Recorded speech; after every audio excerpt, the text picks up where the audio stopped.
I am going to tell you about the 5 yachts you absolutely have to see at the Cannes Yacht Show this year. And if that's all that you want from this video, I'll put a timestamp around about there to show you when that starts. But for the rest of you, I have to start with this video by paying tribute to this man, Davide Olivi. Now, Davide is half of the video production team called Movie that produce just about all of the content for this channel. Now, if you watched the amazing video of the Hansteiger 64-foot trimaran being built in Alicante, I can tell you that that was filmed and edited by Davide. He flew in the day after me to Alicante to do the filming, but he made the fatal mistake of flying with Vueling. Almost every flight I have ever taken with that airline has led to missed connections or lost luggage, and sure enough, Davide's flight from Bologna to Barcelona arrived so late he missed his connection to Alicante. It wasn't a big problem because Vueling staff said, we'll put you up in a hotel, go and get your luggage, and we'll fly you out early in the morning. So we agreed that we'd start filming at about 9 o'clock in the morning the next day. Davide went to get his luggage, which was important because it had some of the bigger items that he needed for filming, only to find not only had they lost his luggage, they'd forgotten to load any luggage onto the aeroplane at all. So everybody had lost their luggage. Well, by this time, Davide had time for about 4 hours sleep before returning to the airport in the hope that his bag might have arrived by then and catching the early morning flight. Well, his bag hadn't arrived the next day, but there was a line of people ready to board the aircraft, except for when the time came to board, Vueling cancelled that flight with no reason given whatsoever. The later flight that day was already full, so Davide, the supreme professional who always keeps enough equipment in his hand luggage to be able to film with, grabbed a taxi, went to Barcelona train station, took a 5.5-hour train ride to Alicante, off the train into the shipyard, immediately started filming, finished at 9 o'clock at night to complete what, in my opinion, was a really excellent video.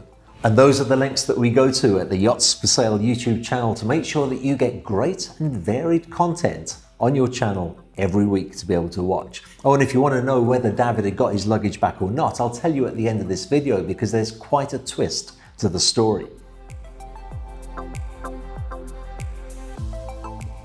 The Cannes Yachting Festival from the 10th to the 15th of September is, in my opinion, the greatest yacht show in the Med, for seeing just about all of the major production yacht builders, whether they be motor yachts or sail, and monohull or multi-hull. Here are the 5 yachts that I'm particularly looking forward to looking at in order of size.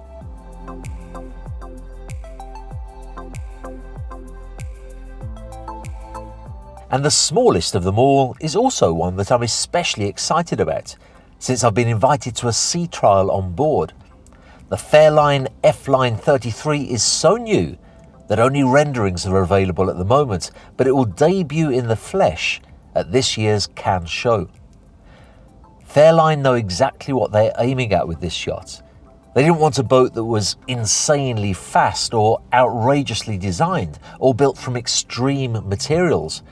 They wanted to offer their clients something extremely comfortable, very stylish, and with enough performance to be satisfying but not terrifying.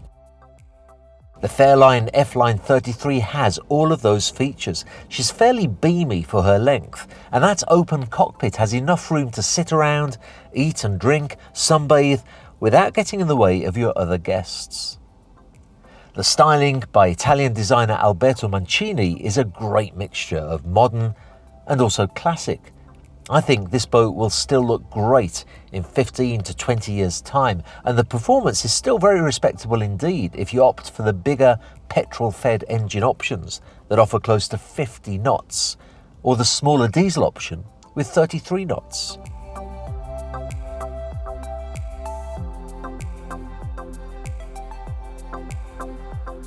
Moving slightly up in size and to a totally different kind of yacht altogether, we have Silent Yachts 55 E-Power. Now, I've had a few comments on my YouTube channel asking me about this new yacht builder, and I'm looking forward to taking a look at them during the show. I can tell you that Silent Yachts are pioneering the use of solar power on luxury yachts. The 55 can actually reach speeds of 20 knots. She can cruise all night at 0 emissions. And she uses sophisticated battery technology so that you don't even need a generator to run the air conditioning on board. If you want to know more about this yacht, well, so do I. So I'll be visiting Silent Yachts at the show and reporting back to you.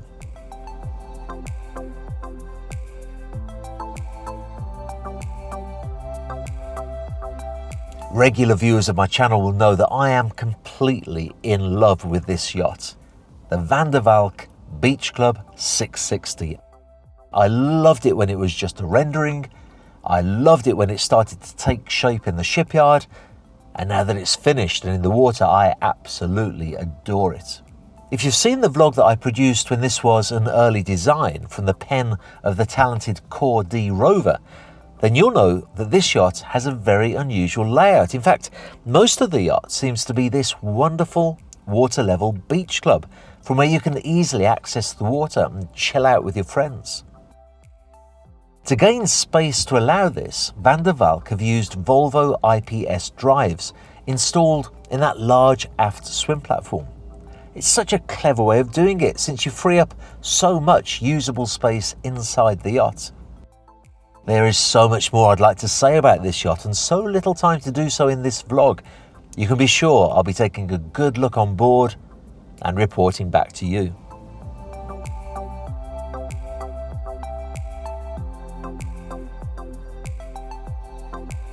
Onwards and upwards though to the Sirena 88, a yacht builder that I first became aware of on a visit to Turkey earlier this year, where there were 5 or 6 of these lined up in a marina and ready for delivery. They looked very eye-catching indeed. The 88 is the largest in their range, and she shall make her debut appearance at Cannes. She has some very impressive features indeed. First of all, 5 staterooms on an 88-foot yacht is one more than I would expect, and the master stateroom on the main deck also has a fold-out balcony, which again is quite unusual for a yacht of this size. To be honest, I couldn't quite see from first glance if this is a planing hull with a good speed but limited range, or a displacement hull with good range but limited speed. It turns out that it has both. The figures indicate a top speed of 25 knots, which is very respectable indeed, and a range of 2,430 nautical miles at 9 knots. Coincidentally, the designer of this yacht is once again Core D rover, who also designed Valk Beach Club. He's a very talented guy indeed, and I think that the design alone of this yacht should bring the Sirena 88 great success. I'm looking forward to seeing her myself at the show.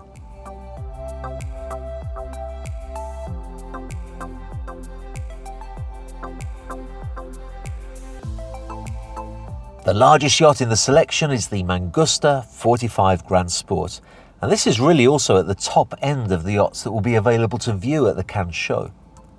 Regular viewers of my channel will know that I've talked about this range of yachts before, but this will be my first opportunity to view one in person. Whereas the other yachts in this list are all built from fiberglass composite, the Mangusta 45 is an all-aluminium yacht with a fast displacement hull.